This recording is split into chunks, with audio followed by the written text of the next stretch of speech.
यह कहानी समीर नाम के एक बड़े शहर में रहने वाले सफल बिजनेसमैन की है। समीर को उसकी दौलत और न खत्म होने वाली इच्छाओं के लिए जाना जाता था। उसके पास सब कुछ था, लेकिन उसके दिल में एक जुनूनी मोहब्बत छिपी थी। यह मोहब्बत नायरा नाम की एक हसीन वेश्या के लिए थी। नायरा की खूबसूरती अद्वितीय थी और उसकी रहस्यमयी अदाएं उसे और भी आकर्षक बनाती थी। समीर को नायरा की सबसे खास बात यह लगती थी कि वह हमेशा शांत रहती थी।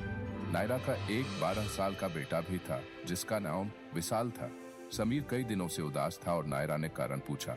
समीर ने बताया कि बिजनेस में भारी घाटा हो रहा है, लेकिन वजह समझ में नहीं आ रही। एक दिन नायरा ने मैनेजर को किसी से बात करते हुए सुना, जिसमें मैनेजर ने कहा कि जल्द ही यह बिजनेस मेरा हो जाएगा, तुम टेंशन मत लो डार्लिंग। मैनेजर ने देखा कि नायरा ने उसकी बातें सुन ली हैं।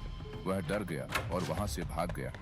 नायरा ने तय किया कि वह साजिश का पर्दाफाश करेगी और सबूत इकट्ठा करके समीर को यकीन दिलाएगी कि मैनेजर धोखा दे रहा है।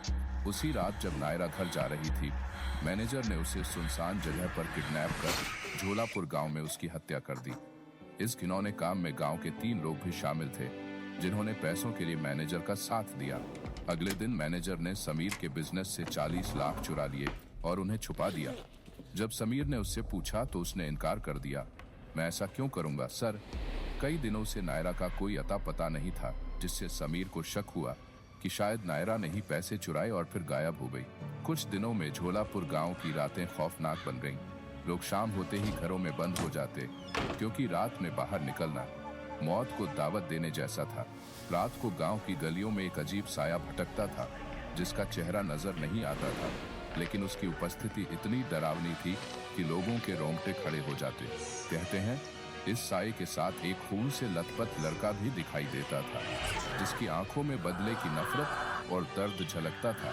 उसका चेहरा इतना विकृत और भयानक था कि जिसने भी उसे देखा वह पागल हो गया या मर गया।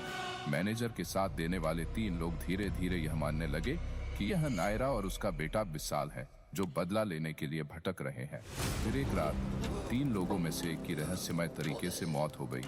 उसकी मौत कैसे हुई इसका किसी को कोई अंदाजा नहीं था, लेकिन उसका चेहरा पूरी तरह से जल चुका था। इस भयानक घटना ने बाकी के 2 लोगों को पूरी तरह डरा दिया। वे दोनों घबराहट में सीधे मैनेजर के पास पहुंचे और उसे इस भयानक घटना के बारे में बताया। मैनेजर खुद भी इस बात से स्तब्ध हो गया, लेकिन उसने अपनी घबराहट को छिपाते हुए उन्हें शांत करने की कोशिश की। हालांकि भीतर ही भीतर उसे भी डर सताने लगा था कि कहीं यह नायरा और उसके बेटे के बदले की शुरुआत तो नहीं।